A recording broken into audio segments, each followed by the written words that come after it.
Hey you guys, this is Jess with Sourceful Journey, back with another video.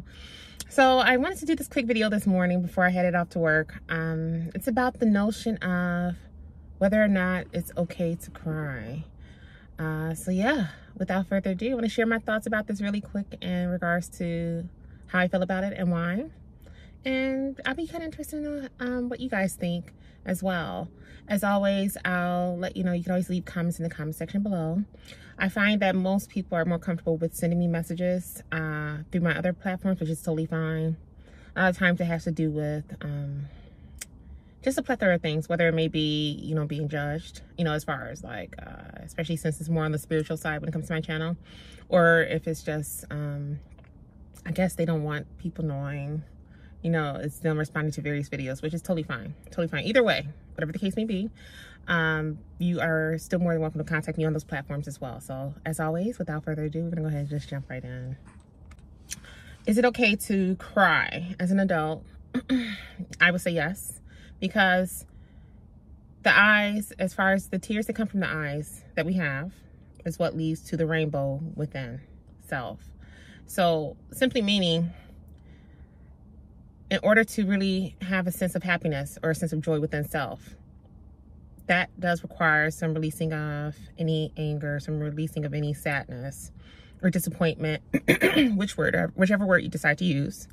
In order to get to that particular point within self, you have to be able to release some things that may have a negative connection to them. And tears is often a way to do so. I'll give you an example. In my time of working in the corporate space, especially those who worked in sales, if you have like a big deal that's getting ready to go down, or that you're hoping that it's going to go through, or if you're enrolling certain individuals, whether it's into programs or, educational programs, or it could be programs like with healthcare as an example, just anyone within the sales industry in general, that's what I'm getting at here. If you had like a big deal that you were waiting on or something else that was going to be added onto it, you're waiting with just bated breath, if you will, and you're in hopes that, it's going to go through. You're being very optimistic about it, and then lo and behold, it gets to that time and then it doesn't go through. Sadly enough, I've witnessed over the years where some people would, actually cry at work. But for me personally, I'm like, no, can't do that, can't do it. I would rather, if I'm having like one of those moments where a deal didn't go through like I had planned, I'd rather wait till I get home and then let it out. But not like boo-hoo or anything like that. Not that it really matters what type, but just let the tears roll there. That was just more of my comfort space. And part of the reason is because I remember I was conditioned early on to believe that when you're dealing with business, you must not show any emotion, because business is business. That's for both men and women, right? And so if you show any type of emotion, it shows a sign of weakness. This is what I was conditioned to believe.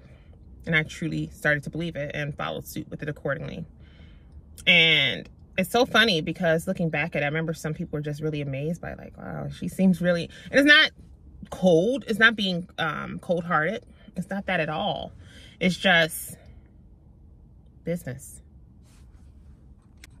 As time progressed onward, I began to realize that, we're human.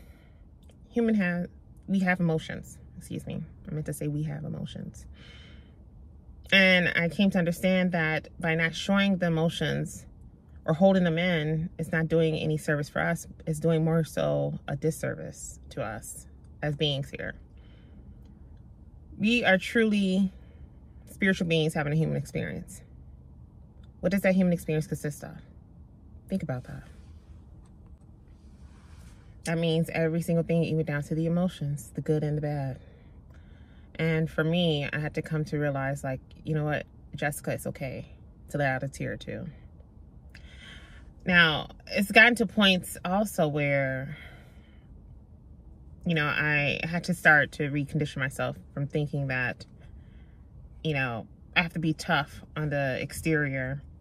And if something is not going, my way, that I don't let anyone see me sweat type of deal.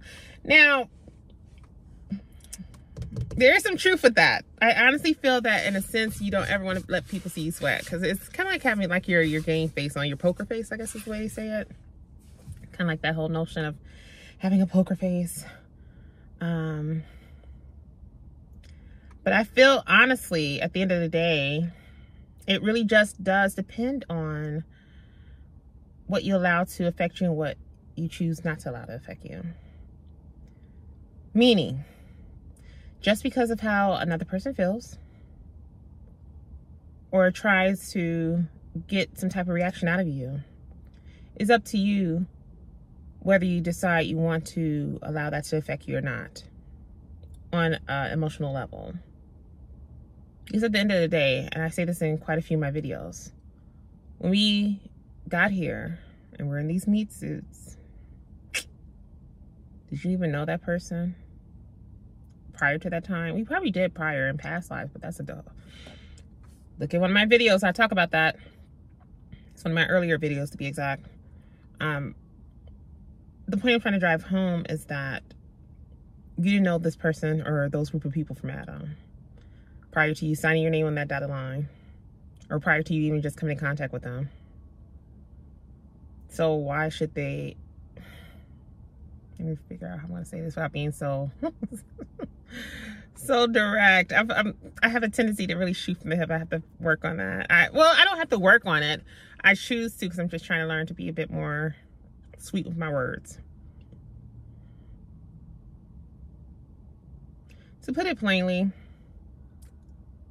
their opinion should not be any concern of yours, because at the end of the day, you are you and they are just simply them. So, you know, still treat people the same level of respect that you hope to obtain from them. True enough.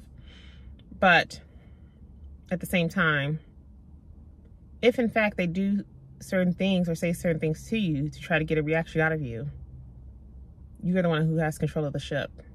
Don't let them take over. So, the point I'm trying to drive home here, when it comes to showing emotion, it does fall on the individual, you know, who's running the meat suit. It's you, whether you decide you want to share the tear or two, or if you decide you want to wait till you get home to do it, wherever, you know, whatever the case may be. It all falls on you. Furthermore, when it comes to others who try to get a reaction out of you, I often use the analogy that hurt people try to hurt people. What I mean by that, it simply means that a person who's hurt may try to find ways to hurt others because they want someone to feel their pain or what they're dealing with at that moment. It's up to you as the individual if you're going to allow it to affect you or not. And if you decide not to, hats off to you, which is a good thing. It's a very good thing. But that means that that person is then going to now look for the next victim to see if they can get a rise out of them. Chances are they may succeed, but that's not any concern of yours, because at that point they moved on to the next and you have nothing to worry about. So yeah, that's just my thoughts about this whole topic. It's just, you know, when it comes down to whether or not it's okay as adults to show emotion, to drop a tear or two when certain things are not going your way or not. Yes, it is. And it's not a bad thing. It's not such a horrible thing, because we are human. We're just that, human. And just know, again, kind of using that analogy, that the very tears that drop from your eyes is what's going to lead to the rainbow within self. You have to be able to release in order to be able to take in the greatness that is lying ahead of you. And really, it's just as simple as that. In addition, also I want to point out that consultations are back open. I already got quite a bit of responses from you guys. I'm very excited and very thankful for all the feedback, the support you guys are sending. It's been pretty phenomenal. I've been getting a lot of your messages. The emails are still coming. I definitely appreciate those emails, especially with my day ones. I do get quite a bit of the emails and updates from you guys, and I really appreciate that. But yes, I just want to make sure you guys were aware the consultations are still open. You can actually book them online. If you have any issues with booking them online, just message me on my other platforms or email. and I can get you set up in my calendar. What's today? I think, isn't this the beginning of the month? I think it's either way. From what I understand, I still have a few spots available tomorrow. I don't think I have any available on Saturday. But at the beginning of the week, I am pretty open, so definitely take advantage. And other than that, I'm definitely sending you guys with love and light, and I will see you in the next video.